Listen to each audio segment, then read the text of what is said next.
Shalom, Shabbat Shalom, Zephaniah, Yahaya Yasha Allah.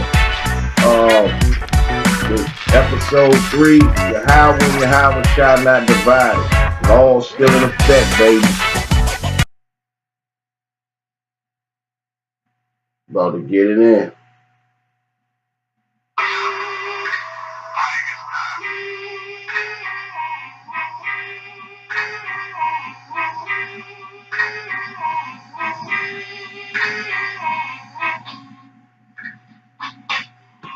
Let's get into it.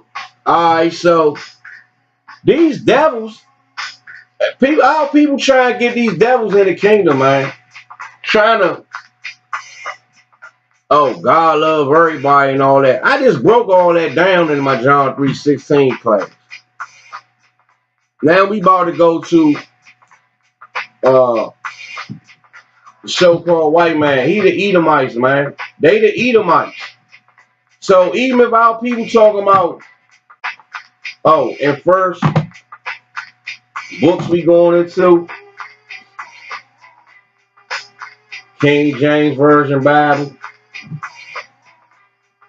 Apocrypha, the Zonderville Bible Dictionary. Can you see? The Roman Empire, the kingdom of the Edomites, man. Who them people is on that picture right there? Come on, man. These people, man, know who they is, man. They know who they is. It's so many ways I can break down who these people is. I'm just giving you one aspect. Brothers got it's a lot of truth circulating around. It's just my version of it. I ain't saying it's the only version. It's just my version of this breakdown. You know what I mean? And it's some basic right here that I put together. We're gonna start off at Edom.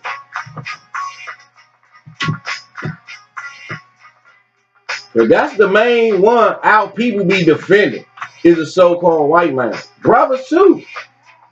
That's the main one. Because he give them a job, you know what I mean? And make them feel like they being a part of this kingdom. Our people thinking they moving on up. Man, we doing the same stuff we been doing since the 30s, man. Shucking and jiving and cooning, man. And selling out. Ain't nothing changed, man. Ain't no moving on up.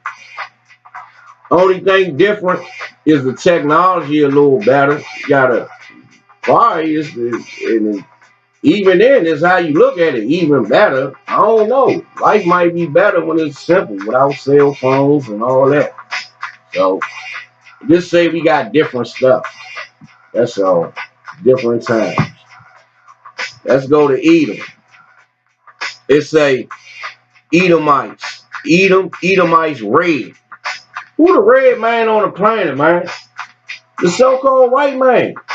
He the only one that's red, man. When they get mad, you ever see Trump doing an interview? They get mad, man. They turn red. These people turn red. You see the blood through their skin. It say the nation and its people who were the descendants of Esau.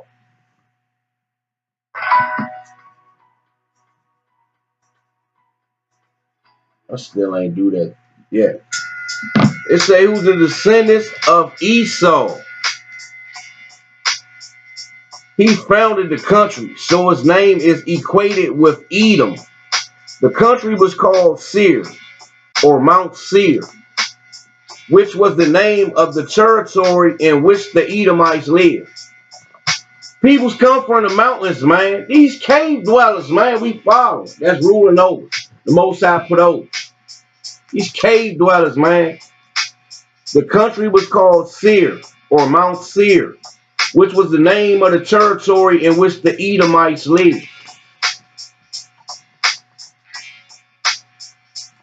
Now let's see, since our people talking about the Edomites can get salvation, this, that, and the third. Now we about to see if that's true. It say Edom figures prominently in the prophetic scriptures as the scene of the great future judgment. She is the only neighbor of the Israelites who was not given any promise or mercy from God. Because when you go in the book of Obadiah, it tell you, man, after they finish cleaning this planet up, the Most High going, yeah, show for him. Might see him in a museum or something, I don't know. So, Edom, right? They the Edomites.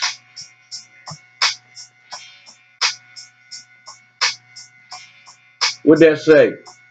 The Roman Empire, the empire of the Edomites, man. Who that look like?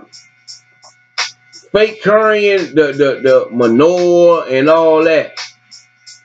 Come on, man. Them fake Jews, man. Come on, man. The gig is up. Come on, man. We don't come, the real Jews don't come from no mountains, man. They the people of the sun. The Hebrew Israelites is the people of the sun. Now we about to see who he is. Because people think, oh, because we dark skinned, we all the Africans. The Chinese and the Japanese ain't the same. So how us and the Africans the same people? That don't even make sense right there that all of us the same people like that. Then I'm about to go to Ham. Since we supposed to be the Africans. Yeah, we the ones who built the pyramids, but we wasn't Africans though. You know what I mean? We the Hebrew Israelites, man, the Negroes, man. That's why nobody can't do nothing better than us on earth. Because we the chosen people. We the Hebrew Israelites, man. When you walk in that room, you get up and you go out, you a flat dude, whatever. When you go in that room, and it's a room full of women and all that, who you gonna choose? You gonna choose the best looking one to your eyes. That's the same thing the Most High God did, man. Because he knew what we can do. We can't nobody beat us in anything, man. In nothing. And we done invented everything in this kingdom. Even the toilet seat, the toilet bowl. So our people can keep playing, shuckle bucking, cooning, ass kissing, boot licking, stepping, fetching, sell out. You can do all that all you want. Most High gonna punish this earth, man, and you gonna get caught up with these devils. Let's go to Ham. Because the Africans, their original nationality is called Ham. African is the name of a white man. Leo Scipio Africanus. A Roman general or a Roman explorer. Come on, man. Our people need to listen to what the Israelites, the brothers out there teaching, bringing out, and go back and study it. Even if you don't take it as the gospel, what they saying, go back and research what they saying. Because they out there telling y'all the truth, man. And time dwindling down. That hourglass with that sand coming down is getting low. Ham, the youngest son of Noah, born probably about 96 years before the flood, and one of 8 persons that lived through the flood. He became the progenitor of the dark races, not the Negroes, but the Egyptians, the Ethiopians, the Libyans, and Canaanites, man. It said not the Negroes, man. So that means the Negroes is a totally different species, man, than the other dark races, man. We something different.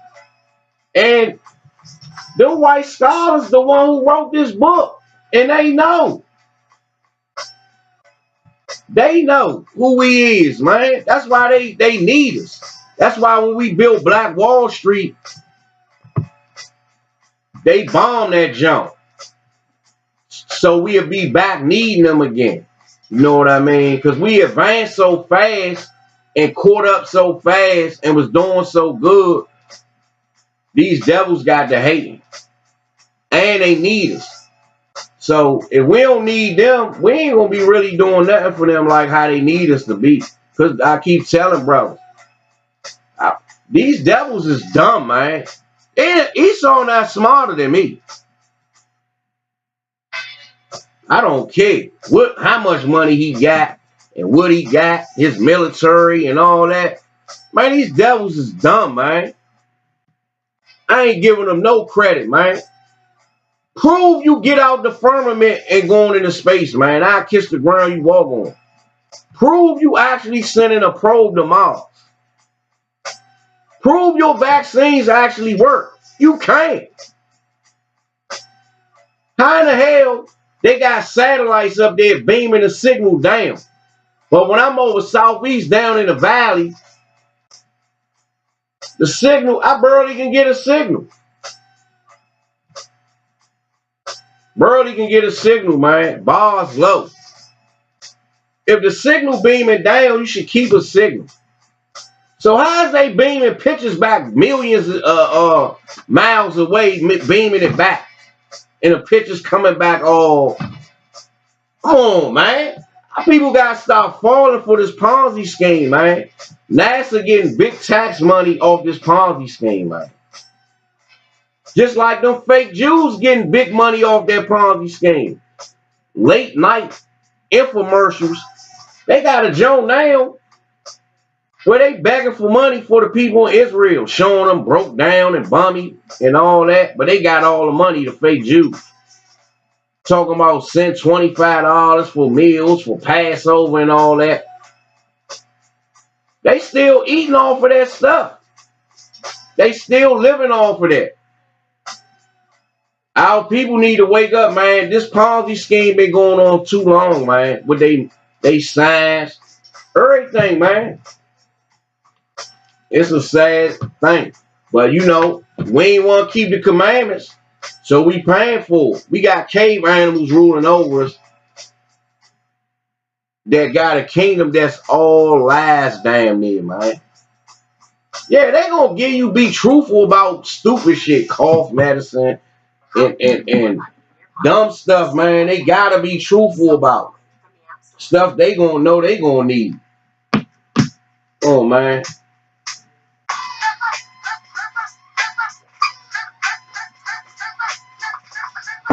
Time, man. Let's dive in. Revelations 21. This class ain't gonna take long, so I had to, slow it down some. Revelations 21 and 1. And I saw a new heaven and a new earth, for the first heaven and the first earth were passed away, and there was no more sea. And I, John, saw the holy city, New Jerusalem, coming down from God out of heaven, prepared as a bride adorned for her husband. Okay, seeing a new heaven, new earth, and all that. Let's go to Isaiah 24 and 20.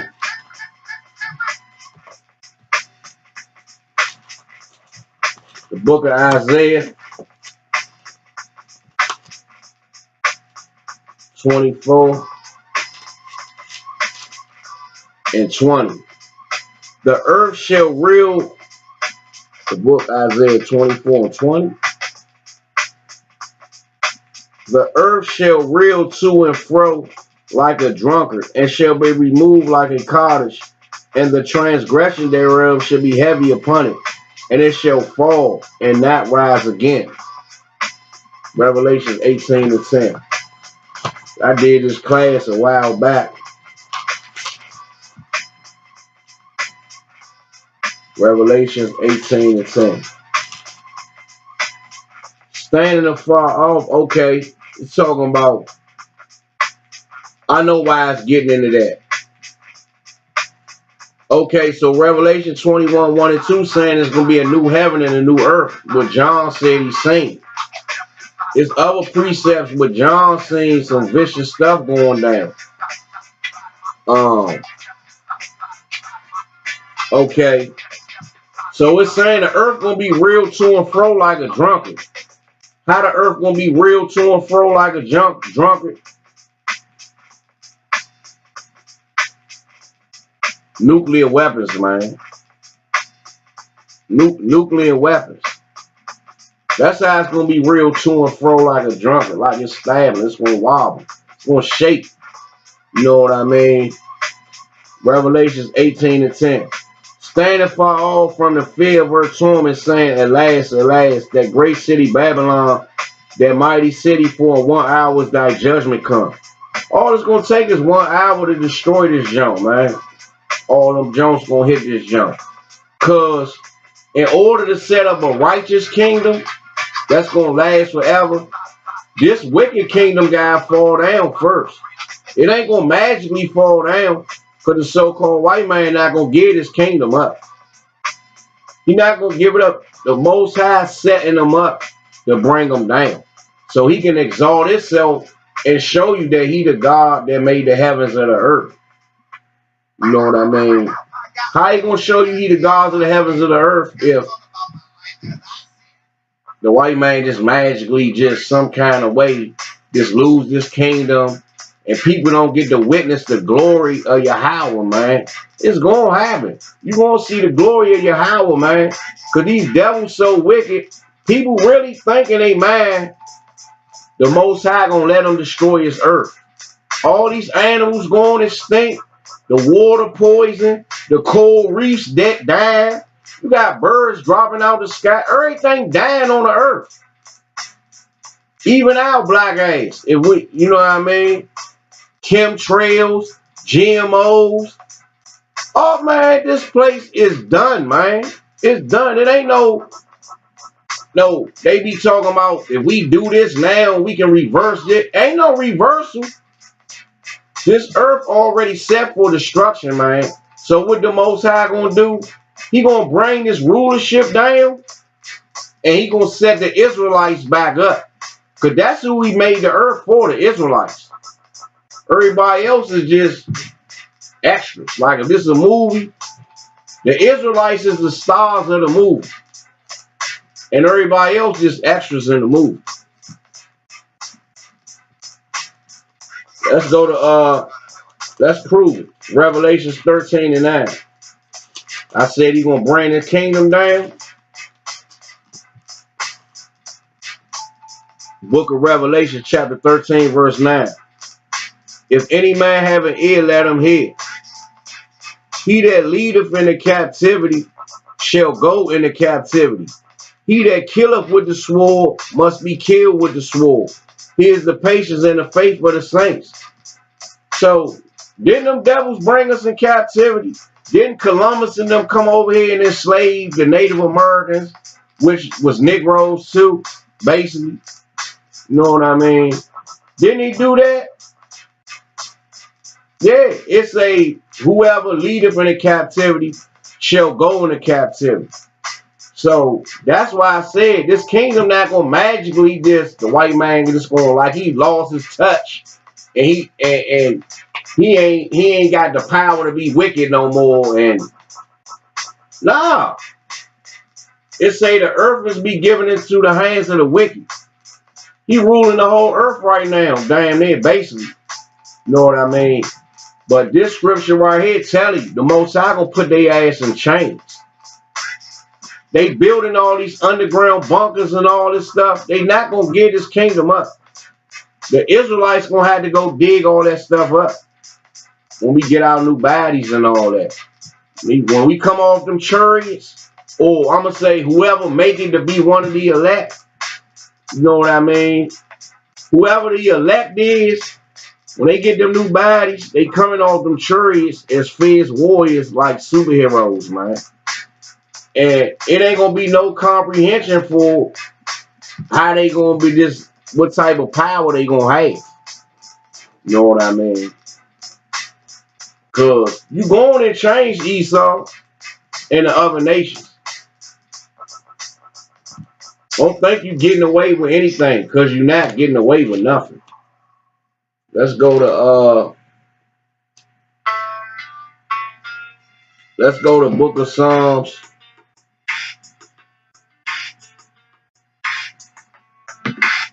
chapter 2.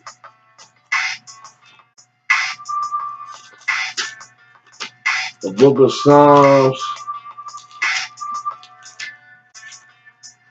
chapter 2, verse 8. Ask of me, and I shall give thee the heathen for thine inheritance, and the uttermost parts of the earth for thy possession. Hold up. Let's go back to Revelations. Didn't I just say that? The Most High gonna ride on these people's mind? Revelations 13, 9 and 10. If any man have an ear, let him hear. Meaning, if any man can get understanding, who understand, get this understanding. He that leadeth in the captivity shall go into captivity. He that killeth with the sword must be killed with the sword. He is the patience and the faith of the saints. The book of Psalms, chapter 2, verse 8. Ask of me, and I shall give thee the heathen for thine inheritance, and the uttermost parts of the earth for thy possession.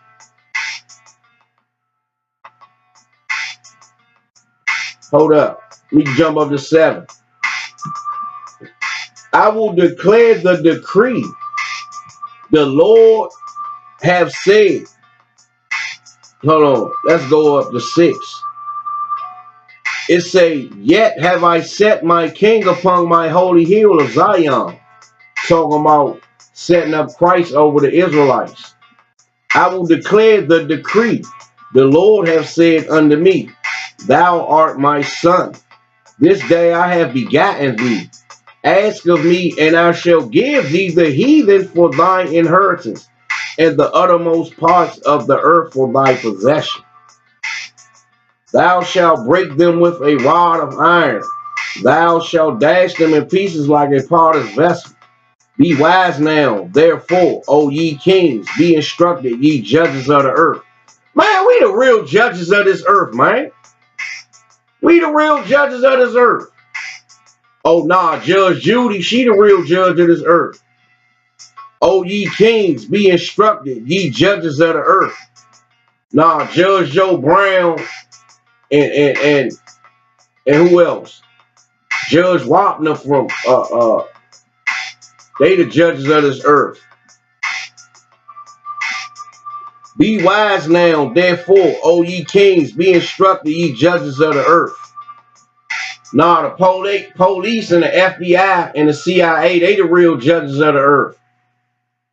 Be wise now, therefore, O ye kings, be instructed, ye judges of the earth. Man, the Israelites the real judges of the earth, man. We just got taken out of power because we ain't want to keep no commandments. Like niggas love being wicked now. Just like your kids, when they mess up, what you do? You ship their ass down the country, down their aunt house. You send them over their cousin house. You get their ass out the house. That's what happened to us. We lost our spot.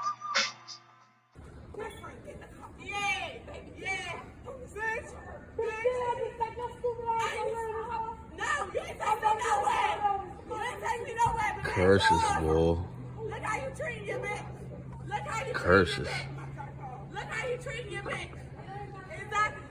And I told Curses, you, baby. because you fucking with niggas with your dumb ass. It was just niggas in here for.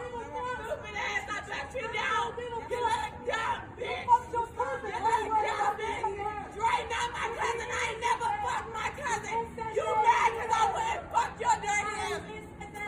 Oh my God, stop. Yeah, last your ass ain't coming here. Fuck you talking about. Curses.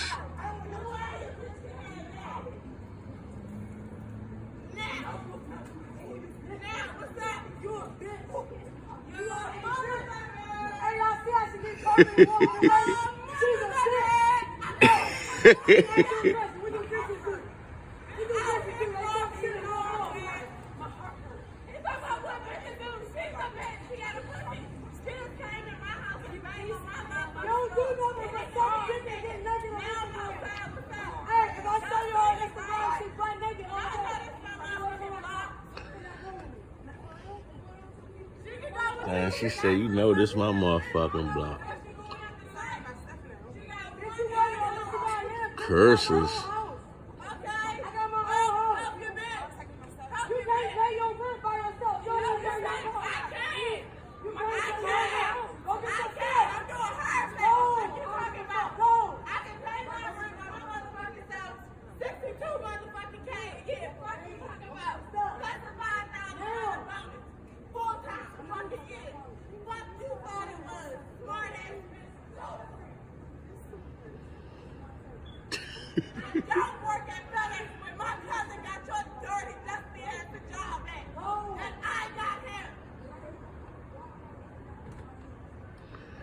Curses.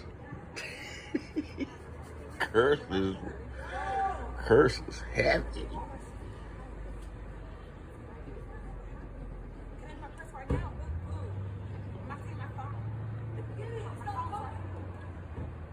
Curses. Curses.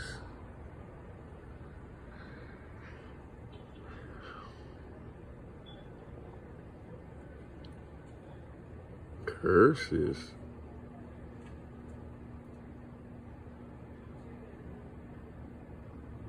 Curses heavy, y'all. This joint, boy. Shalom.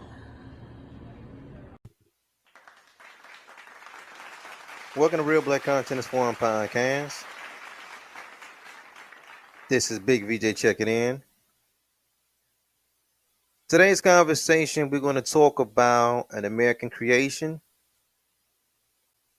We're going to talk about how 3 wicked groups got together and in their laboratory of America, which is the inner cities, they created a being, a personality,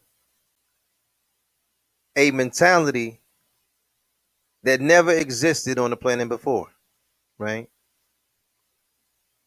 In today's conversation, beloved, we're going to talk about how the American nigga was made.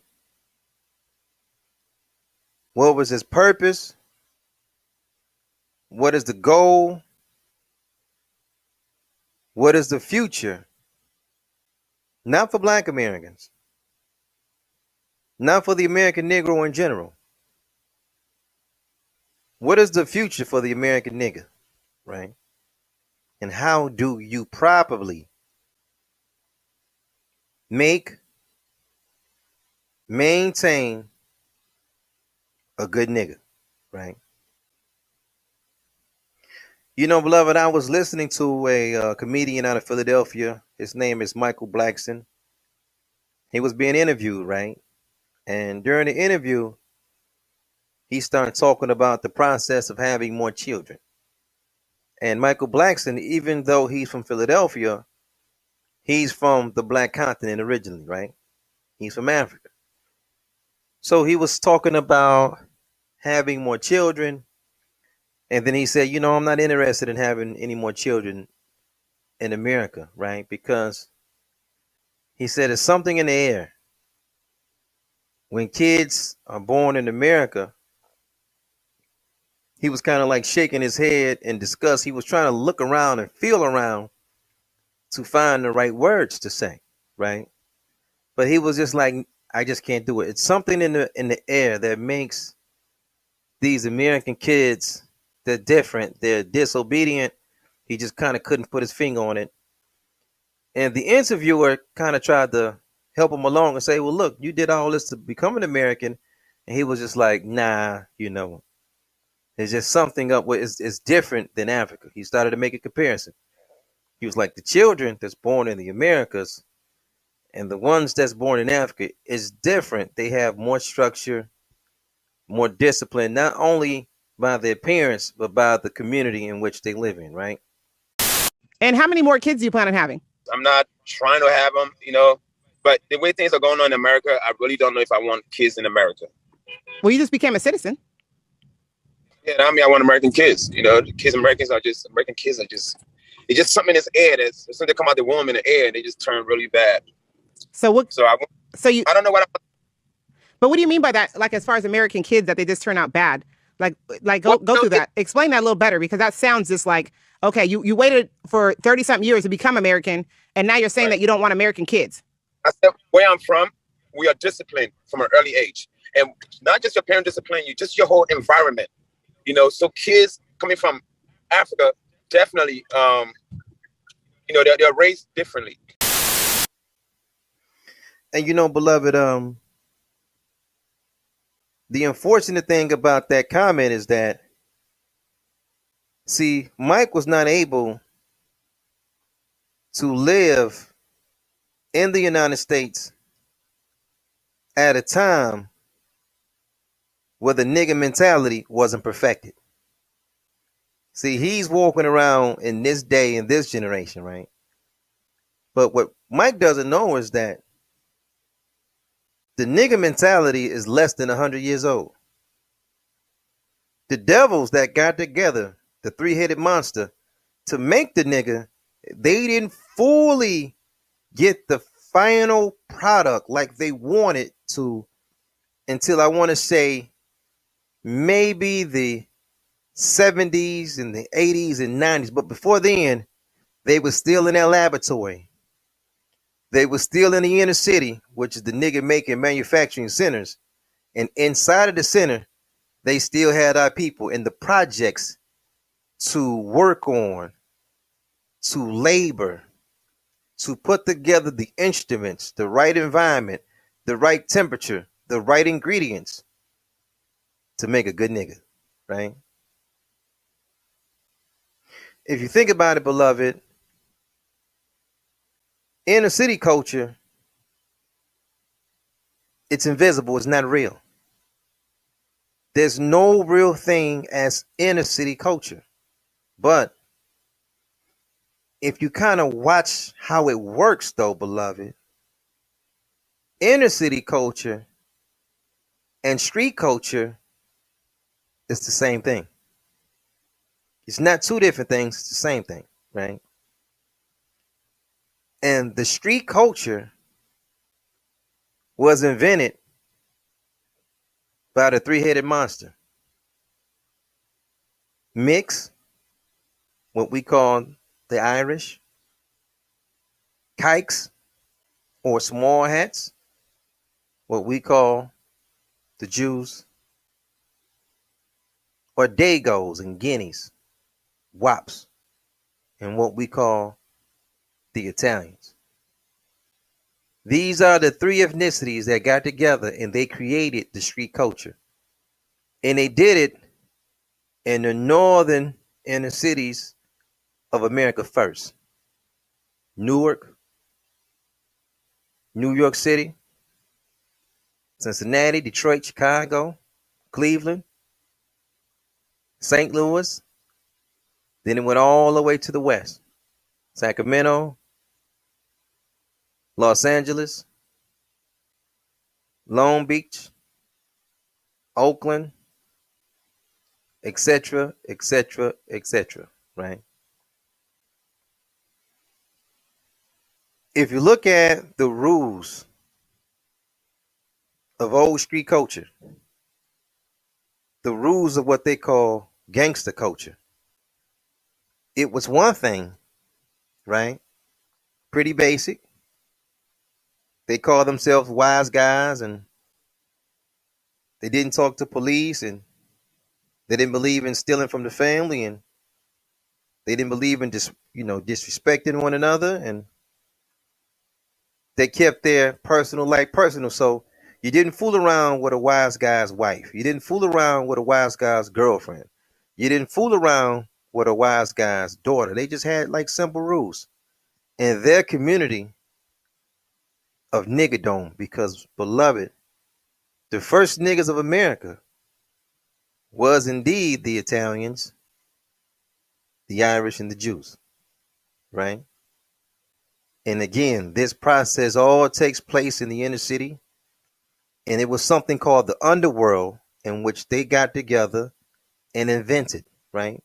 For the means of prostitution, bootleg liquor, running gambling houses, running numbers, running card games, brothels. If it was illegal, you name it, they did it. And these were the originators of what we call gangs in America, right? While they're creating the gangs in the inner cities of America, our people primarily is in the South, tucked away. In the fields, working, making nothing or little or nothing. But our original nature was that of love and righteousness because we followed the ways of mama and them. We did it just like mama and daddy said we was going to do it, right? Then the economy of this country began to grow, expand. Money is being dished out everywhere. And there was more money, it seemed like, when mama and them looked at it, it seemed like it was more money in the Americas up north and in the Northeast than it was in the South. Because there were two types of money. There was that industrial money that you could make legally. But even if you couldn't do that, that undercurrent of the underworld, which was created and controlled by the Irish, the Jews, and the Italians, there was another way to get money, right?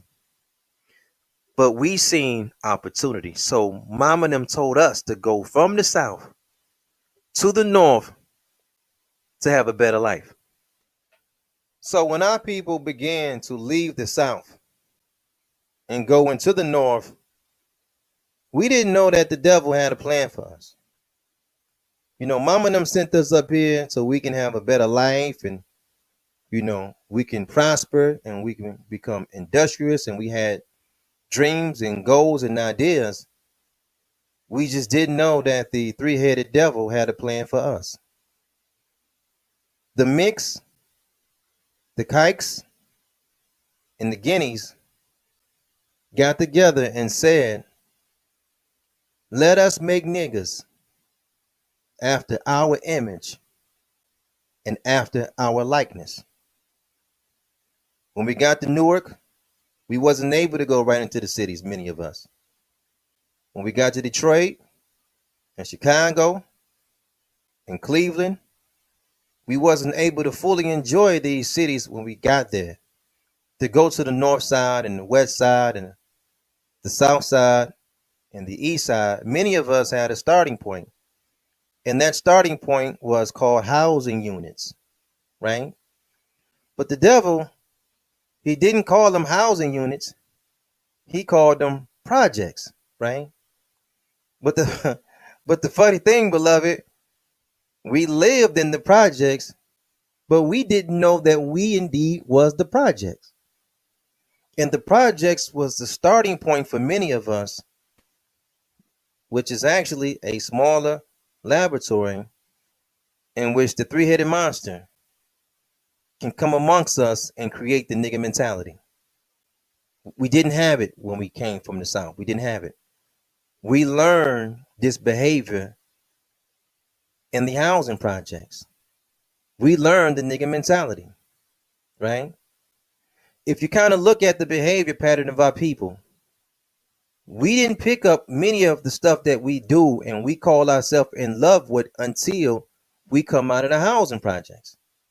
And then once we left the housing projects and we was able to go to the west side of the city or the north side, the south side of the city, or the east side of the cities that we belong to, historically that process became and called white flight because the citizens of the Irish and the Italians and the small hats and the Polacks that wasn't into illegal activity, they can see though, beloved, that we was infected by the devils of their people. And we just had to look. They can see it. And again, they called that white flight. They gave us the neighborhoods and they moved out of fear that our people would become criminals. That we become thieves, robbers, rapists, murderers, etc. But how did they know that, beloved? Everything wasn't a stereotype. They knew we was from the South. We was a peaceable people. But the citizens of these cities, they knew they've been around the worst from amongst us. They knew this, beloved, and they got away from us because they predicted this is what we're going to be, and this is what we became because we was made niggas first in the smaller laboratories, which is called the projects, right? And then once we became fully minded nigga mentality people while being in the Cabrini Green projects, the Brewster projects, the Marcy housing projects, the Robert Taylor Homes projects, Queensbridge housing projects, that devil perfected it, beloved. And what he did, he took many of that idea or that blueprint back down south, and he made the Magnolia projects, the Callio projects, the Orange Grove housing projects. He started to put projects all over the south because now he's on a full-fledged mission to make niggas. Now these projects is all inside of the inner city, and once you become that good nigga in the projects, you take that mentality out the projects and you put it on the west side, you put it on the south side, you put it on the east side, you put it on the west side. And now, beloved, you walk around with the nigga mentality, and your master of that nigga mentality or that street mentality is the devil himself, beloved. This is what's going on in the inner cities of America. The inner cities of America have become the nigga making manufacturing centers of America because you're his project. So when I hear our people that beat their chest and they say, look, we don't go by the snitch code. Ain't no snitching over here. We keeping it real. Yeah, you keeping it real. You keeping it real guinea like. You keeping it real kike like. Yeah, you keeping it real Mick like. Because that's not your nature, beloved. We know mama and we know your nature. You come from a people of love, beloved. You the original gentleman of the planet. You are the original gentlewoman of the planet. People know who black folks is, but they stay away from you because you lost your soul. They know you not who you really was. They know that the nigga mentality is less than 100 years old.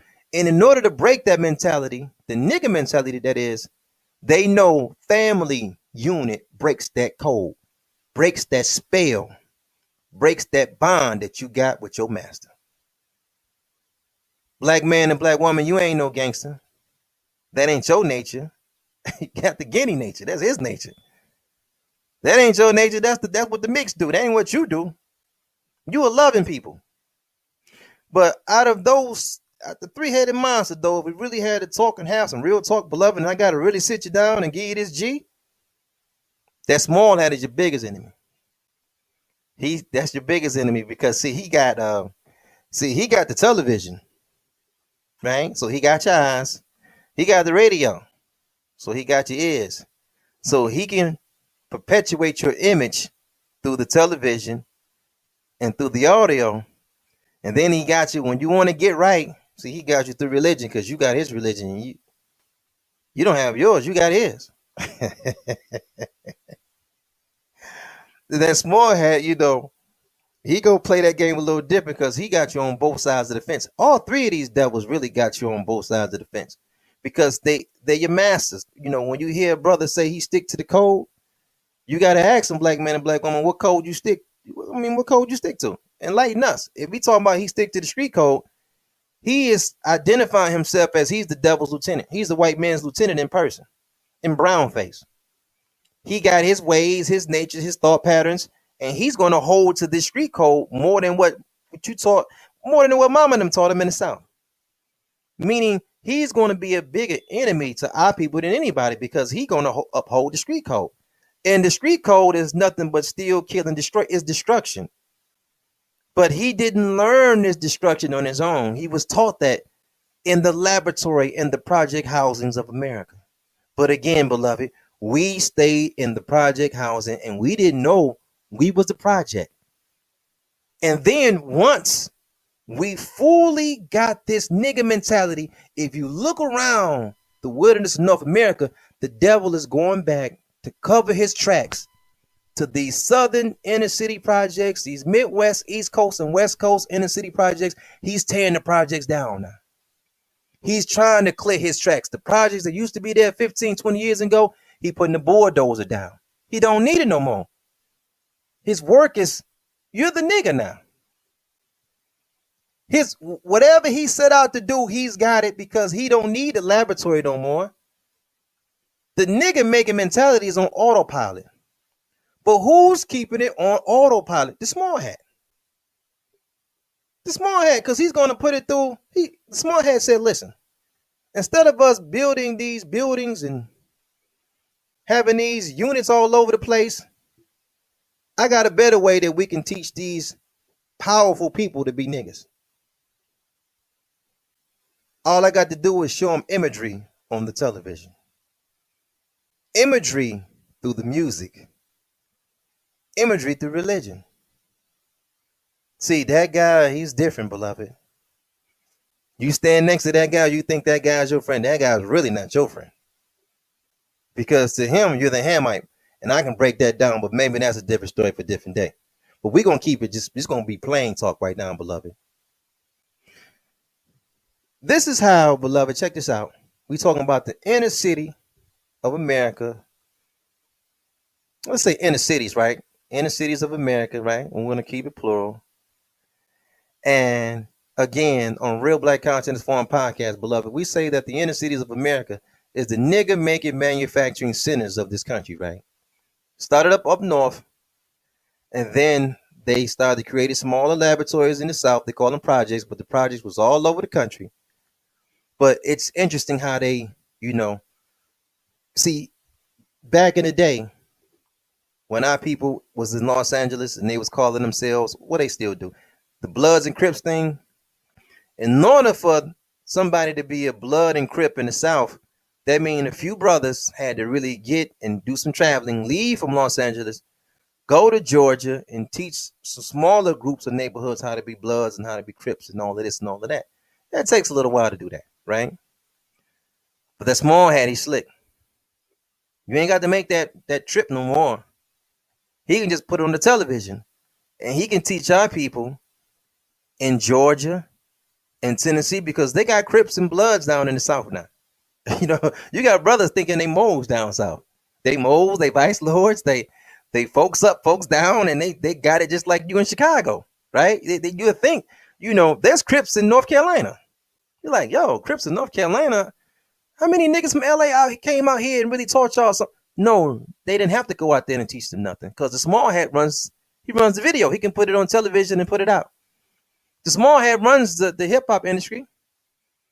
That's hip hop, Jew-hop. He's the guy behind the curtain signing the deals. And he's not even he's not even shameful about it. I heard a small hat beloved over Def Jam, right? His name was Leo Cohen. He tells a story, right? He tells a story about how he was signing artists, right? And the small hats, they are inventors of an art called gangster rap. Yeah, they make you think it's some brothers that came out the hood and it was NWA and out in LA and they came out and no, it's not NWA. Go back behind the curtain. It was a small hat named Jerry Heller behind NWA, right?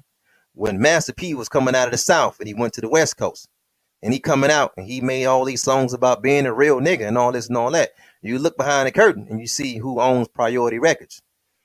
Yeah, I know you've seen Dr. Dre do his thing, but you go behind the curtain and you look and you see Jimmy Iovine and it started to make sense. They made gangster rap. You did. See, when your family, let me just stop and pause and say this. See, when your people had the music industry, it wasn't like that. See, when Berry Gordy had it in Detroit, it wasn't like that, right? Black women was calling themselves the Supremes. Think about this. This is Jim Crow era, right? Segregation. You can't even go to the same lunch counter. You're from the projects. And when Berry Gordy had you, he didn't say y'all was bitches with attitudes, right? You wasn't twerking and you wasn't dropping it low. Berry Gordy put our people in suits and ties, and he put our women in long gowns. And even though that Diana Ross was from the projects of Detroit, one of the largest housing projects of Detroit, the Brewster projects, The brother called them the Supremes. So when they had to go down south doing the chitlin circuit, making their money, doing shows, performing, the devil had to put them on the bill and their names out right in the big light ahead of the theaters and said, the Supremes is performing tonight. And the devil had to look at our women and say, the Supremes. And then you had Stevie Wonder. And then you had Smokey Robinson. But see, that's when we had it. You know what I'm saying? When the small hat got it, nah, it didn't do that, right? Because it's a separation. When you had it, all you sung was love music. That's all you ever made, black man and black woman, love music. You just like having a good time and kicking it. You wasn't shooting and killing in the music. All you, listen, I want you to listen to me closely. If you wasn't singing gospel, right, you had something called the blues. And then you had something called rhythm and blues. Then you had something called jazz. You invented rock and roll. But when you had it, it was no violence. It was always love and fight oppression. And again, you double down on loving your people. When the small hat got around, no, it became violent. Going back to the story I was going to tell you, there's a small hat called Leo Cohen who took over Def Jam, and he has a story about how he signed DMX. And in so many words, what he said, it's like 30 rappers rapping in front of him. And he said DMX came and his mouth was all wired, and he just got through being in some type of act of violence, and he started talking gangster talk, low vibration talk. And the small hat seen him, and he said, this is the nigga I'm going to sign. And he gave him the biggest platform. Even though DMX had a lot of substance abuse issues, he had parental issues, he was, he had a alter ego called Damien. The small hat looking down the line, seeing that this kind of guy was going to connect with you because there was a religious side to DMX. And all you got to do to kind of touch black folks is put somebody with a little religion in front of them. So our brother is no longer here. He's passed away. I'm not talking about DMX personally. We're going to talk about the art. And I'm going to say, what would make a small hat want to sign him? Right? A guy that talks about robbing, stealing. He shoots 100 niggas every album. He's really made music that was the soundtrack of the KKK, beloved, if we really talking artwork. But this is the image that the small hat had of you that he was going to put on his larger platforms. See, this is how he maneuvers this way. He put out NWA. We didn't put out NWA. Barry Gordy didn't put that out. You probably don't have a black executive on the top on the top of God's green earth that would have put out NWA. A group called Niggas with Attitudes? No, you get the small hat, he'd do it. He's gonna put you out there. They are in the business of making niggas. Leroy Cohen he said, man, his grandmama could have signed DMX. He's just seen something in him. I know what he's seen in him. I know what he's seen in him. Peace be upon the brother. He's no longer here. We're just talking about the art, right? I know what he's seen in him. And I always think to myself when I hear that small hat tell that story, I say, damn, I wonder what the other rappers was rapping about. Because if they went up there and they rapped about peace and harmony, they wasn't going to get no deal. And then that's what they teach the youth now. See, they started in my generation and it snowballed. So now if the youth want a record deal, you got to go up there and talk about selling dope. Or the small hat ain't going to give you no deal. You got to talk about how much you're going to bang, bang, shoot them up and kill. Or that small hat ain't got no deal for you. You're on your own. He tells our women, this is the way that you sell records. He keeps them half naked. He keeps them twerking, right? The women that's half naked all the time is on the small hat label. Craig Cowman run that at Atlantic Records. This is where Cardi B is at. This is where Suki with the good coochie is at, right? Think about that. A artist named Suki with the good coochie, a female black artist, is signed by a small hat. Megan Thee Stallion is signed by a small hat. But at the same time, if we do the numbers, it doesn't take a genius to see that Whitney Houston, peace be upon her, she was the highest selling female act. Her and Mariah Carey, and then you talk about groups, it's TLC, and but they never got half naked and twerk nowhere. But then he come back and tell our young girls see sex sells. It's amazing how they are in the business of making niggas. They're in that business to keep the nigga mentality going on. It's easy to make niggas these days because he owns the video and he owns the audio. Those are his companies. Before some guys from LA can leave LA and go to Tennessee and Mississippi and Louisiana to teach other people of ours from the village to be Crips and Bloods, they made a movie back, I want to say in the 80s. It was called Colors. And then they start financing other movies like Menace to Society. And then they start financing stuff like Boys in the Hood.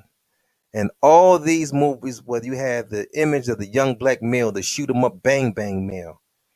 And every time they would make one of these movies, you would see the crime spike up because this is who black folks in the inner cities, the real nigga making centers of America, they thought that this is their true identity. They was connecting with the murder and the death and the kill that the small hats gave them, the mix and guineas gave them. So we're just smaller versions of mix, kikes, and guineas now. So look at us when we rap. We call ourselves Yo Gottis and Bossellini this, Bossellini that, and we always got some Guinea name and Capone and Noriega. You know what I'm saying? South Central Cartel and French Montana and Benny Siegel and Daz Dillinger, and man, the list goes on and on and on. And my brother down in Houston say his name is Scarface. We take on the personality, names, and spirits and energies of their worst kind. But we learned this in the nigga making manufacturing centers of America, beloved. Let us make nigga in our image and after our likeness. When you hear a black man in the South and something is not going his way, and you hear him shout out, nigga, I'm from Detroit. What is he really saying? Man, I'm from Chicago, nigga. Nigga, I'm from the South Side, nigga. What is he really saying? Nigga, I'm from Cleveland, nigga. He's yelling this out down south. Nigga, I'm from Cleveland.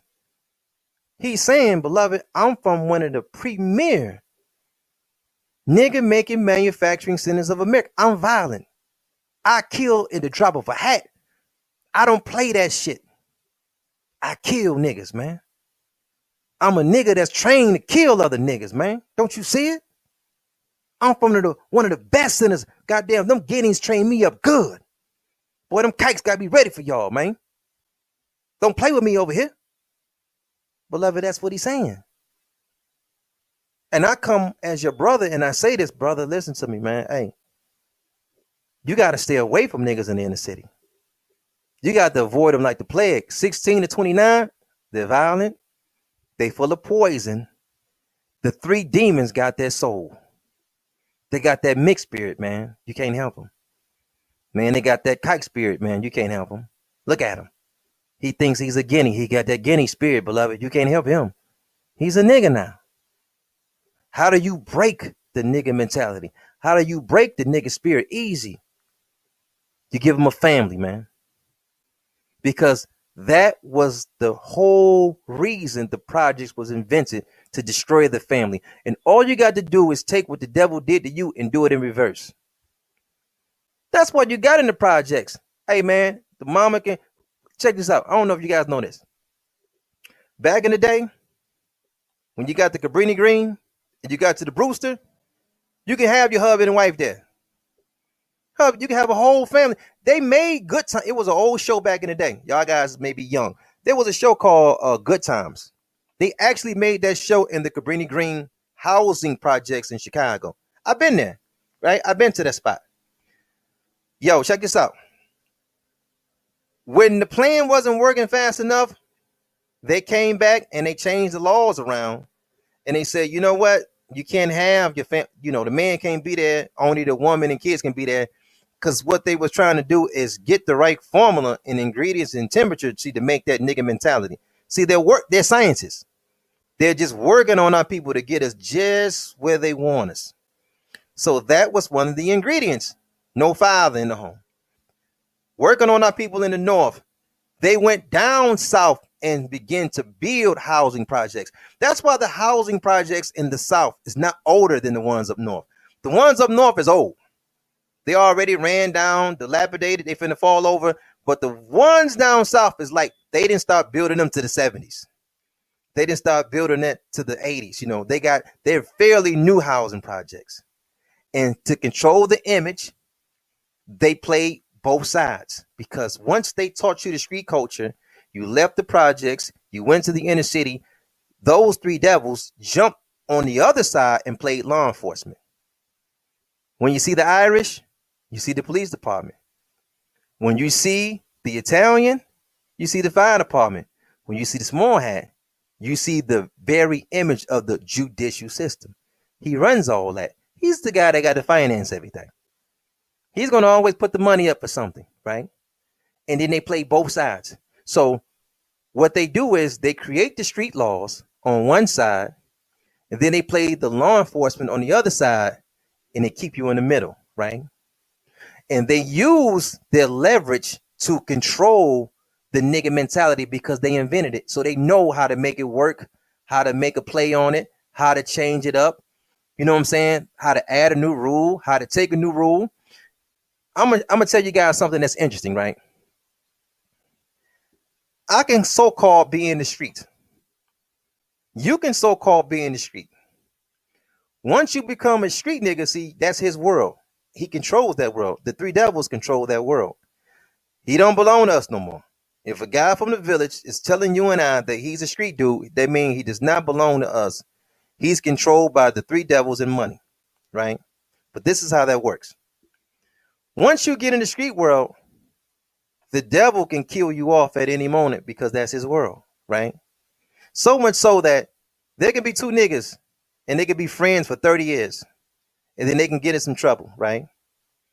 One of the Irish devils, he's the foot soldier of law enforcement.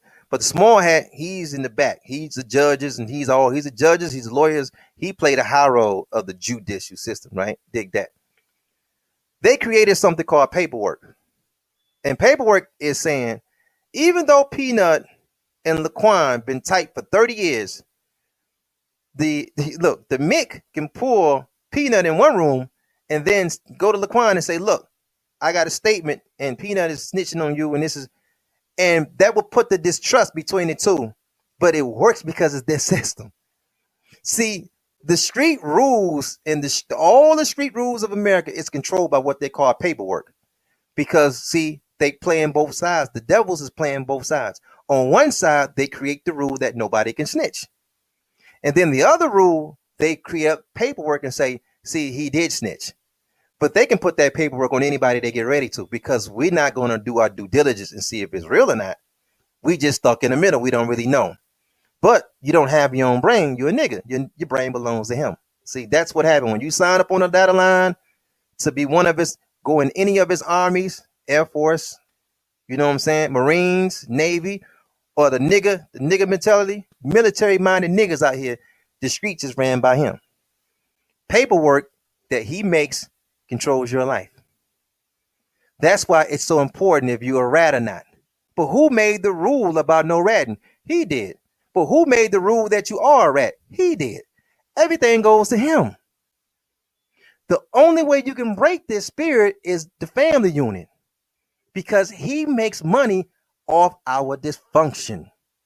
When we wake up and see that, his empire is gone. He don't want you to be like mom and them, because as long as you're righteous, it destroys his empire. He needs you dysfunctional. He can't have the family unit. This nigga made too many. I'm talking about the devil now. The devil made too many houses. He got to sell all these houses.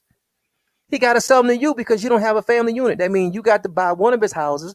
The baby mama got to buy the other house. Y'all need 2 washing machines, 2 dryers, 2 living room sets, 2 bedroom sets because y'all do not live together. He needs you dysfunctional.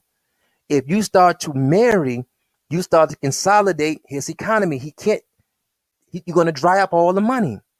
If you're together, he don't need you together. He needs you being a nigga, beloved. And we don't want you niggas over here. We can't use you already. You ain't no good for us. But we know your heart.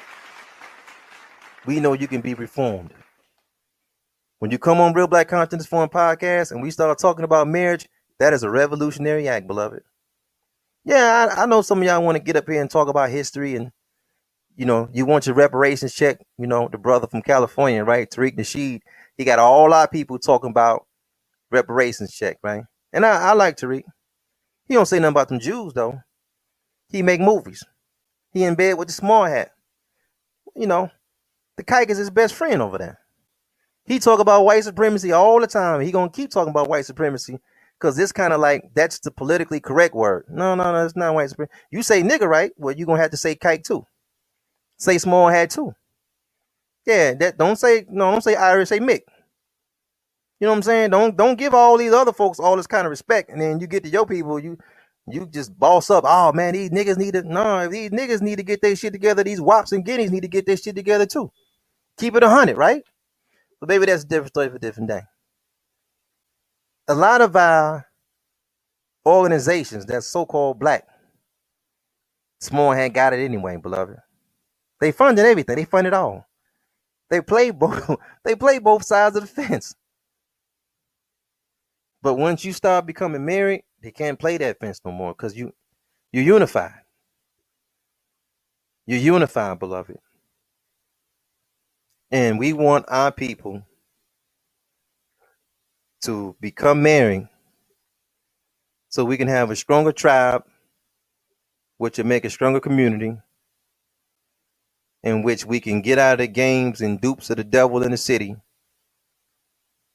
have a strong statehood and a stronger nation. Right. It's filthy, man. You got the poor people crying out. You got a second to hear the words of the Lord? Man, stop running from this word, man. Come hear this, man. You got a second to hear the words of the Lord? No. Yeah, stand right here, Alex. Stand right here. What's your nationality, King? No, your nationality. Not what you believe in, your nationality. Your bloodline black. You black. Okay. Do you know that you an Israelite according to the Bible? Look at the chart. Yeah, look at the chart. You see yourself in that chart? You the top one, Judah, African American. No, I'm the top, like right here. Yeah, that's what I'm talking about. You Judah, right? You from the tribe of Judah. Now let me ask you something, man. Let me ask you a question, man. You think being from this mighty tribe, you can do what you want and walk out here as you please? No. Do you think that the Most High would give us humans an earth and we could just run ragged down here and do whatever we want? Nah, right? Right. So we gotta understand what the Most High requires of us. We gotta understand how to get back to the laws of the Most High. That's what. Can I say something? What's going on? I'm strong. You said we strong. We looking weak right now. I mean, of course we strong, but right now we looking weak. Right? What makes us strong? Serving the Lord. That's what makes us men. Right? Now let me ask you. It's only 50%. Let me ask you a question. Hold on. Let me ask you a question. How is it that we got to America? From back in the day. No, brother. How did we get to America? I'm not talking about what was going on in the time of segregation. Yeah, how did we come to this land? By way of ships. Was you taught about slavery? I was, but I'm a little old. I forgot. You forgot. So you know for a fact that your people came over here by way of slave ships, right? Yeah, I knew the white roads. Did you know that Come was on, man. That brother bugged out. I got told I was no soul. Time. Well, you need to get on that, man. You need to get on that. Time, brother. All right, man. God Tell you this so much. Look at that, man. Yeah, tighten up, man. Yeah, come on. No woman, no cry. No woman, no cry. Hey, little darling, don't shed no tear. No woman, no cry. Is marriage for white people? That's the question being asked by an author of a new book. Is marriage for white people how the African-American marriage decline affects everyone? It's got a lot of people talking right now. Stanford law professor Ralph Richard Banks says it's time for black women to, this is a quote, give up the good fight on marrying a black man. Here he is. The way I think of that is that women have been asked to carry a great load. Black women shoulder a lot of the burden, in short, of black men's struggles. And I am asking women to put the burden down. Many women think that they're attracted to black men. They are attracted to black men. But attraction itself is complicated. And one of the things that I discovered in the course of writing this book is that there's a whole host of fears and desires and anxieties that animate black women's attraction to black men. Okay, Banks recently wrote an article in the Wall Street Journal and said that 70% of black women aren't married. That's roughly true. Okay, so is it time for single, educated, and working black women to just forget the notion of marrying a black man and look outside their race? A new Gallup poll shows more and more people are receptive to the idea of interracial marriage. In 1968, the numbers were quite low for whites approving of interracial marriage. This is a Gallup poll from USA Today, but today those numbers skyrocketed for both blacks and whites. So does the author have a point? Is the black marriage nearly obsolete? Is the idea just for white people? Have a black couple here who said, No woman, no cry.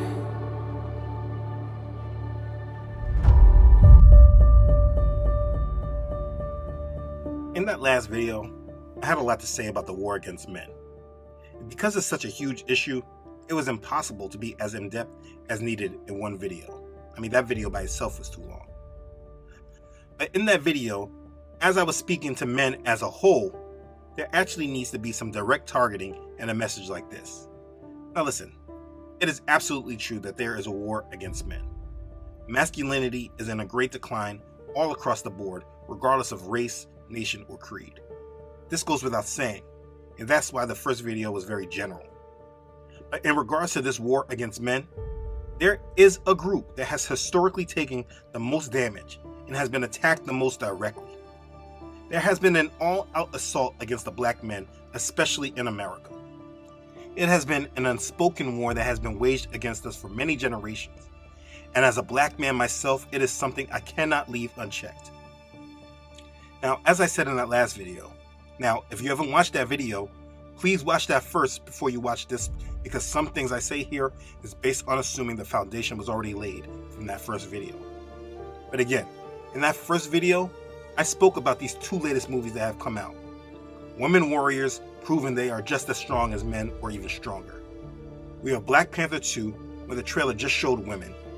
If you remember in the first movie, the king was guarded by a female army. We have this other movie about other women warriors, where even in the clip, one of the women shows that she was stronger than a man. We even have the Biden administration silently working against black men in this country without saying an actual word that he's doing it. I mean, look at all of his appointments. He has promoted black women to high offices, and it seems one of the criteria they must have is that they're not married to black men. Acutely aware that my presence at this podium represents a few firsts. I am a black, gay, immigrant woman. There have been news articles about why more black women should marry white men. Most of our heroes in the black community, our actors, our singers, our rappers, athletes, social activists, etc., they all have been emasculated or are homosexual. There is no room for the traditional black man in society today. There is an all-out assault on black men that we aren't really able to bring up because people either want to reduce these feelings as either sexist, racist, homophobic, or all of it combined. In that last video, I went over the whole agenda and what us as men should be. But what needs to be done and said here is how we got here specifically in the black community. So I needed to tackle this in a specific video so that anyone that does not understand this can clearly gain more perspective, and our black men can understand that they have been attacked and emasculated in order to be conquered. You are conquered.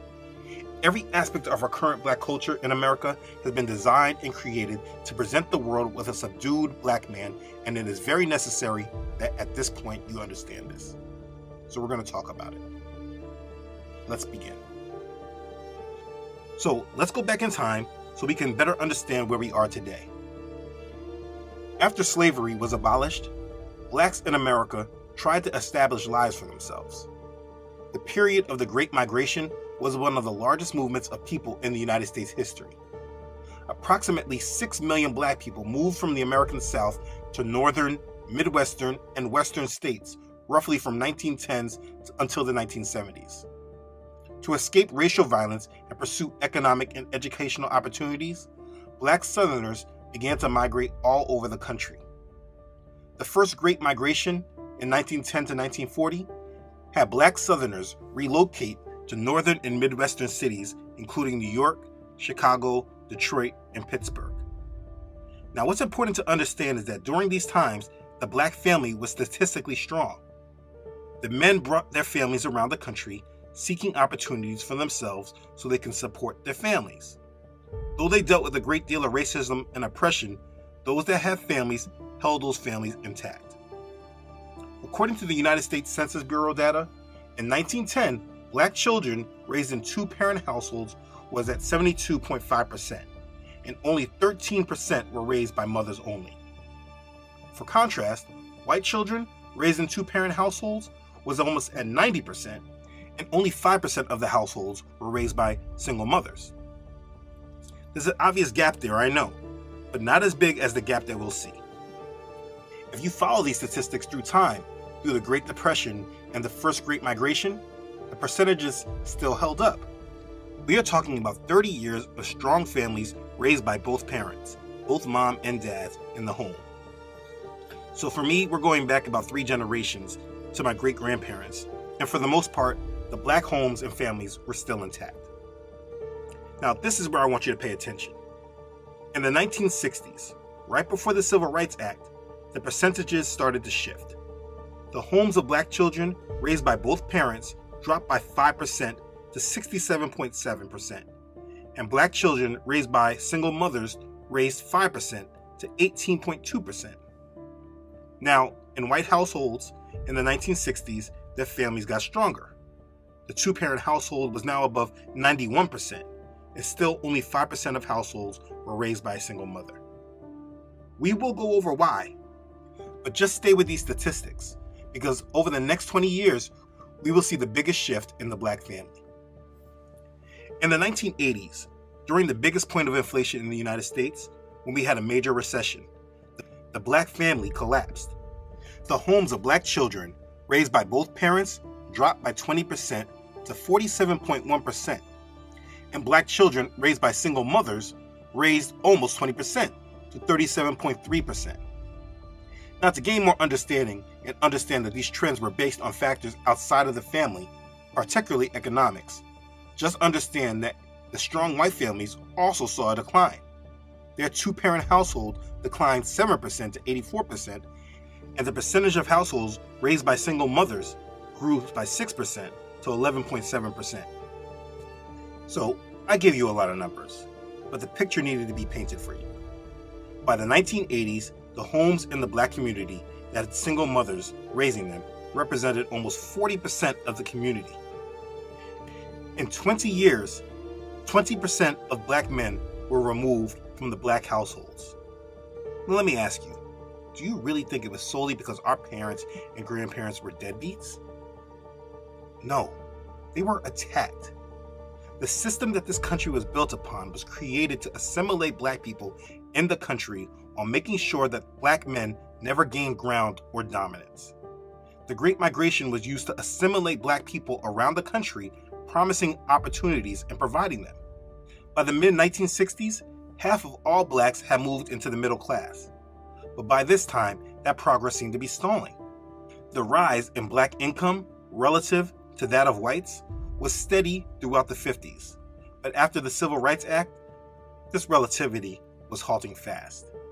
The reason for father's absence in the black home ranged from the existence of welfare regulation that forced the father out of the home, a man's inability to secure gainful employment to support his family. Struggling with a sore throat, the former governor criticized the Carter administration for fighting inflation with unemployment, especially black unemployment.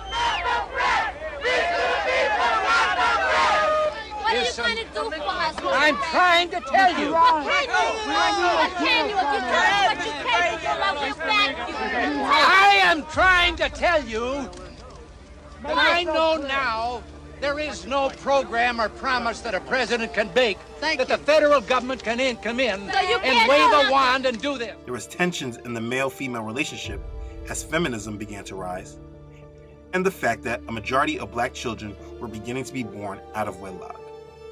Raise your hand if you're married. None of you are married.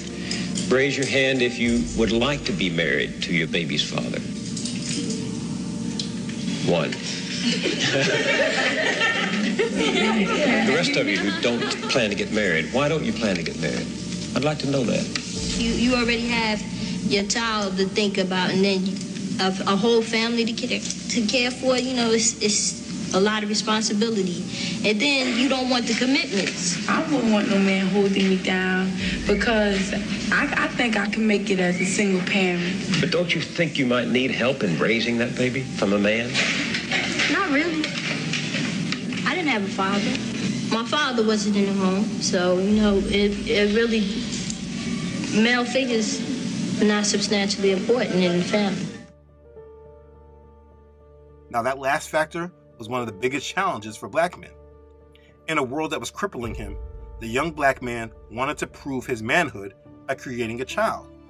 But American society denied him the economic resources to support that child. Lack of economic opportunities led to poverty in the black community. You see, where there is poverty and people struggling to survive, it spurs violence and crime. Many black men returned to crime as that was their only opportunity. The movie Dead Presidents depicted as well. When the young brother did his thing in the war and came back to no opportunities, he tried as hard as he could, but he was not able to provide for his family. But a pimp in the neighborhood was able to provide because he wasn't dependent on the system. So that brother Lorenz Tate saw that, and so he decided that he was going to go into crime, and it didn't work out for him. With limited opportunities, black men resorted to crime. And though white-collar crime back then was estimated to cost society over $100 billion a year, compared to the $2.5 billion from street crimes, the prisons were occupied largely by lower-income black Americans. During the 70s, whites were jailed at a rate of 43.5 per 100,000, while blacks were imprisoned 367.5 per 100,000. The sentences of blacks averaged 20% longer than whites. Now check this. During the 1970s, the unemployment rate for blacks increased dramatically, but so did the prison population. There was a direct correlation. Lack of economic opportunities and extreme poverty led black men to desperation and crime. I mean, today, where marijuana is able to be smoked freely all throughout this country, I was in New York and I saw people smoking weed in front of cops. It was crazy. But back then, people's whole lives were being ruined for an ounce of weed. Those laws back then were put in place for a purpose.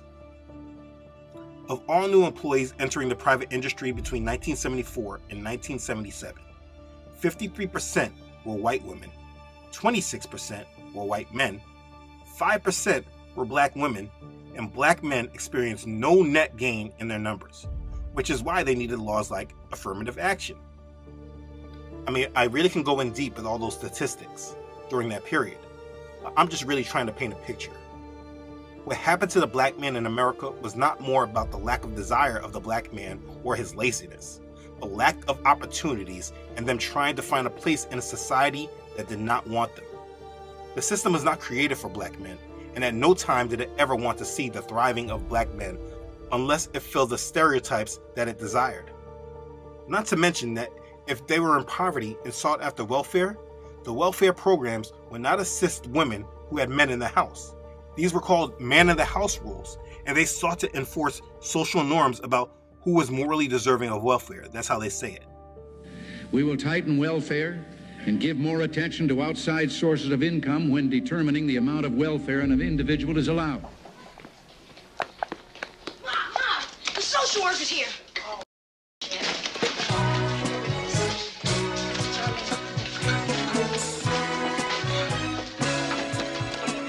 Honey, get rid of the TV and hide.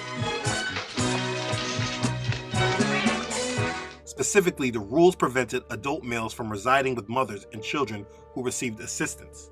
And so it was more beneficial for a mother to not be married and a man not to live in their home than for a family to be together. Poverty and lack of economic opportunity strongly plagued the black community, specifically with black men. So our black families by the 1980s were more than 50% fatherless. Black men had a high unemployment rate and lack of opportunities, and this was created by the system. In the black communities of cities like Los Angeles, it's hard to imagine the situation could deteriorate further. The unemployment rate among black adults is double the average and climbing. In many places, desperation has turned to hopelessness. Now, we by default tend to simply blame the white man for this, but this was much deeper than just blaming white people.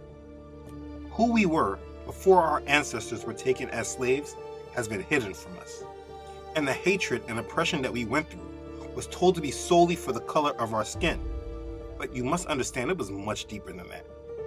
This oppression and hatred was very much spiritual, and blaming white people doesn't help you understand what was going on. It only helps keep you trapped in the system's way of thought and trapped in their system. The system was created by Satanists who were strongly against black men who descended from slavery. This bloodline is hated. We were cursed, and by consequence, our people were oppressed. This is too deep to explain in this video, but this was the enemy. It should not be a blanket scapegoat of white people. This doesn't discount the fact that many in the white community were moved through spiritual hatred. They are very close to the Levittown norm, except in one respect.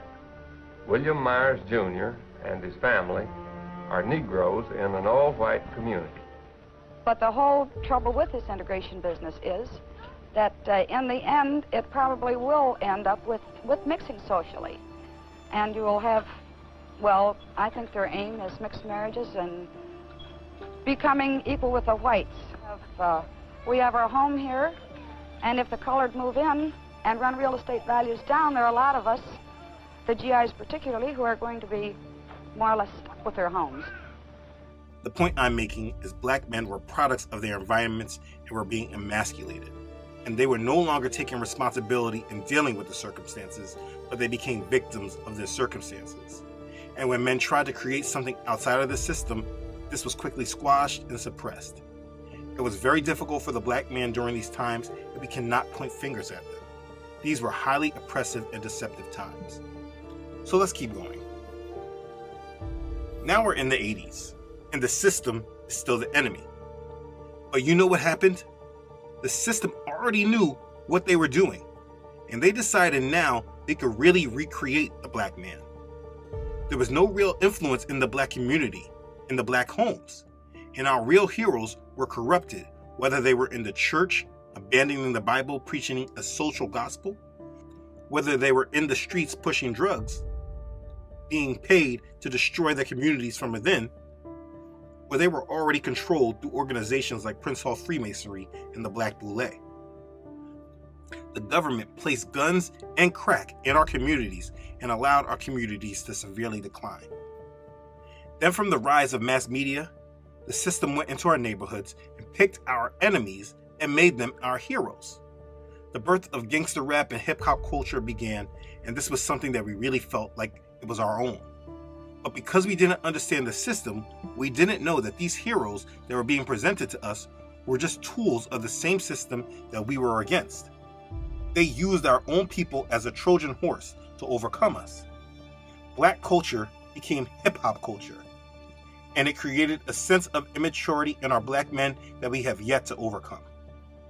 For black men, everyone that you may have placed as a hero, that you may have placed posters of them on your walls, you watched their videos, adapted to their style, brought their clothes, went to the parties they threw, studied their lyrics, laughed at their jokes, dressed like them, took on their values, said you were going to make dead presidents represent you as well. All of these so-called heroes were and are in fact your enemies. They don't care about you. They care about themselves.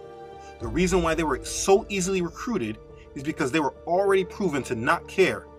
That's why they were selling drugs to their own community.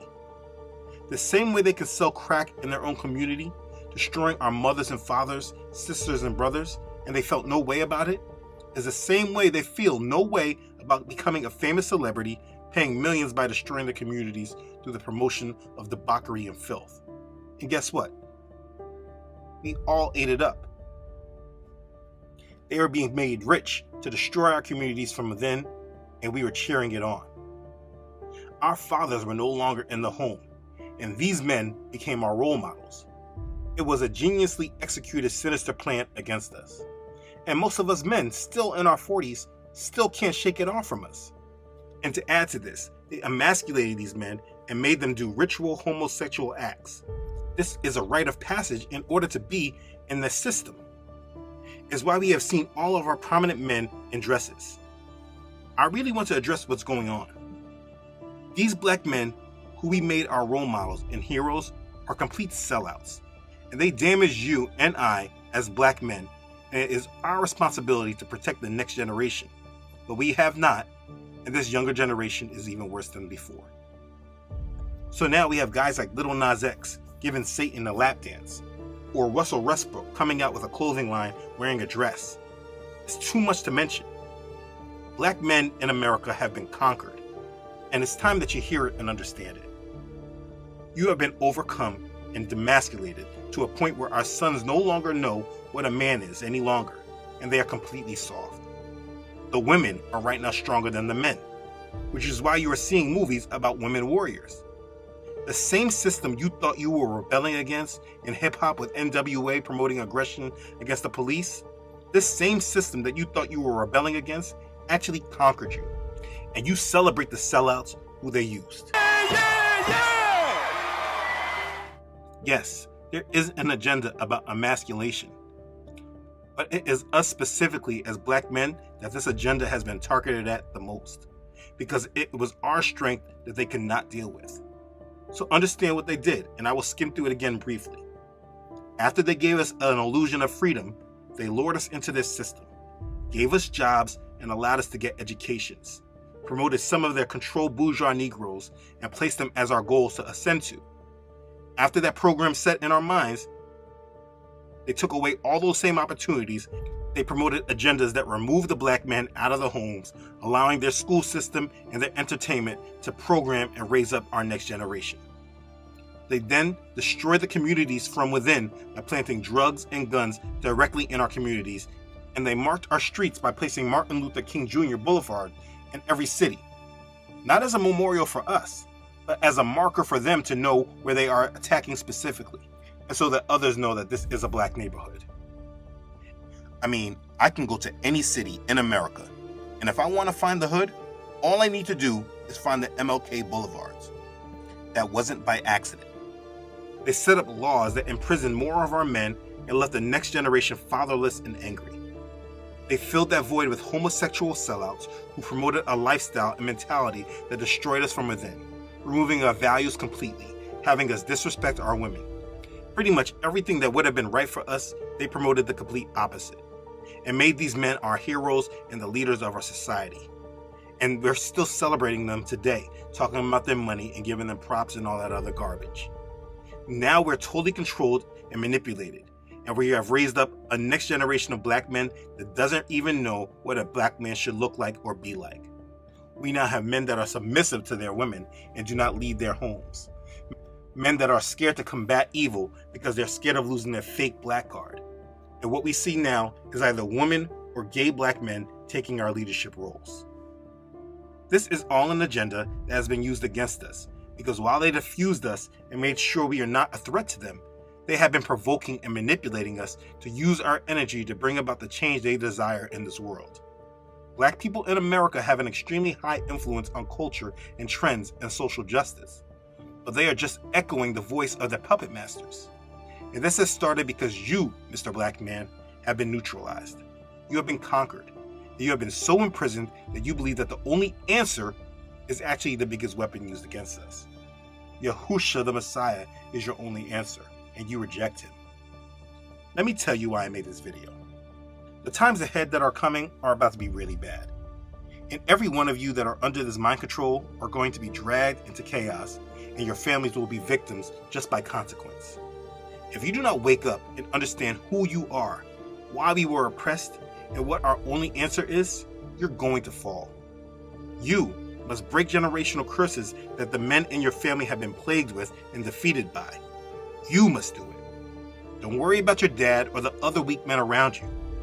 You must wake up and become what this world needs, what our women need, what our children need, what our community needs, and what our Creator, the Most High, requires. When I was a child, I spoke as a child. I understood as a child. I thought as a child. But when I became a man, I put away childish things. That's 1 Corinthians chapter 13, verse 11. And I read that scripture because it's time for you to put away the childish things and the childish thoughts. You as a black man are being attacked, and there's not much you and I can do to change this trajectory. But we can make up for our mistakes and the mistakes of our parents and our grandparents, and so on. You must be a man who lives out life through strength and not through weakness. Watch, stand fast in the faith, be brave, be strong. Let all that you do be done with love. That's 1 Corinthians chapter 16, verses 13 and 14. Now let me tell you what I know. I imagine that many of you just probably said, man, he was doing good until he brought that religion stuff in. I mean, he's using the Bible. He's controlled. Let me tell you very clearly, I'm not one of these sellout pastors. If you understood what it was I was saying before I quoted a little scripture, humble yourself and then ask yourself, maybe there's something he knows deeper than what I know from the surface. Because here's some truth unedited for you. If you have a problem with the Bible, you have an identity problem, and you don't know who you are. You are mind controlled and need to be woken up. This is truth unedited. And I'm not sugarcoating anything for you because we simply don't have the time any longer. It's time for you to walk upright and be who Yah created us to be. You have been led by the ungodly, and like the prodigal son did, you need to come back home and submit to Yah. I want you to know and remember this. Blessed is the man who walks not in the counsel of the ungodly, nor stands in the path of sinners, nor sits in the seat of the scornful. But his delight is in the law of Yahuwah, and in his law he meditates day and night. He shall be like a tree planted by the rivers of water, that brings forth its fruit in its season, whose leaf also shall not wither, and whatever he does shall prosper. The ungodly are not so, but are like the shaft with which the wind drives away. Therefore the ungodly shall not stand in the judgment, nor sinners in the congregation of the righteous. For Yahuwah knows the way of the righteous, but the way of the ungodly shall perish. That's Psalms chapter 1, verses 1 through 6. Within these last two videos, I put a lot out there, and there was so much more to say actually. But the things that needed to be said, Yah willing, I hope they were given and received by who it was intended for. Listen, I love you all, and I have only made this because I care for you.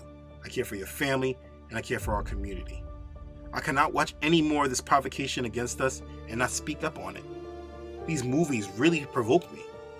And my own friends, they see all this, but they still dance around the answer and the solutions. These things needed to be said, and I hope that this resonated with you. And if you're already woken up and living as a true man of Yah, please share this with those you may know have fallen short. It is time to put the childish, false ways behind you and come to Yah in fullness of heart and spirit. Be a man worthy of respect and of honor, and please lead whoever Yah places in your path. You have been called, and the only question is, will you answer? Please say yes, and be ready. Be blessed. Hallelujah. Shalom, shalom. What's going on? It's Brother Zephaniah, Brother Joseph.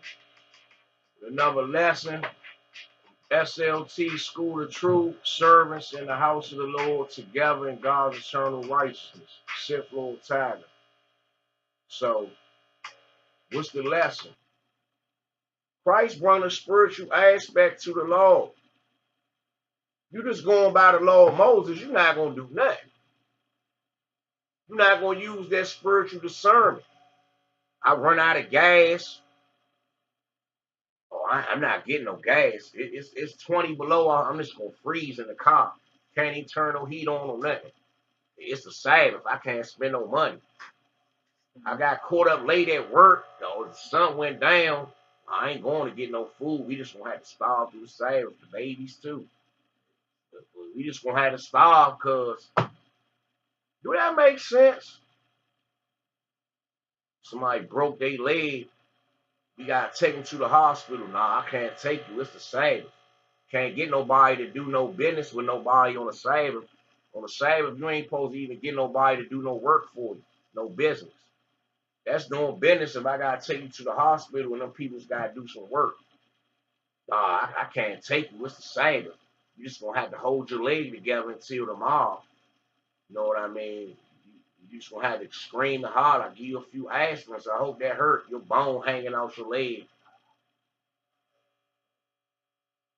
Ain't no discernment in that. The law tell you don't have no cuttings in your flesh. Where's the discernment at if you break your leg and your bone pop out? Oh, no, you can't have no cuttings in your flesh, so you can't go to the doctor. They gonna have to cut you open and fix your bone and sew your leg back up. I ain't taking you. You gonna have to try to make it on a bus. I ain't got no crutches, but I don't know. Find a stick, make a cane, and limp your way to the doctor, because I ain't doing it. It's the Sabbath. Say the Sabbath was made for man. Christ came to add the common sense and spiritual aspect to the law. You're going strictly carnally by the law, you're going to be over righteous. And it tell you, why be thou over righteous? Why destroy thyself before thy time? Though you being over righteous, you're not going to help your brother to go get his leg fixed. You being over righteous. You destroying yourself, because what you just did, you destroyed that friendship. Being an idiot. That's what I mean, man. And on that note, Shalom, Shalom. This brother Zephaniah, treasure, warrior, spirit for the Most High Yahweh, spiritual assassin for the Most High God, Yasha'Allah, Israel, wise warrior for the Most High Mighty One God of Israel, coming from Sith Lord Tiger, School of Truth, servants in the house of the Lord together in God's eternal righteousness, Sith Lord Tiger. And brother Joseph, read marvelously for the lesson. And Israel, you gotta have spiritual discernment. You can't just go carnally by the law. And you can't cherry pick scriptures. You gotta break this stuff down in context and meditate on deeper understandings of what was really going on in the chapter. Shalom. And brothers, you gotta meditate in the book. You can't just read it like a fiction novel and then thinking you know something. Shalom. And to the two brothers who videos I used, the one from the Black Conscious podcast and a brother from Truth Unedited. Shalom, brothers. For me using your material, it's only right to get a shout out. I hope you brothers be successful and get everything that you're looking for and prosper into the nation. Shalom, Kwam Yasha'Allah.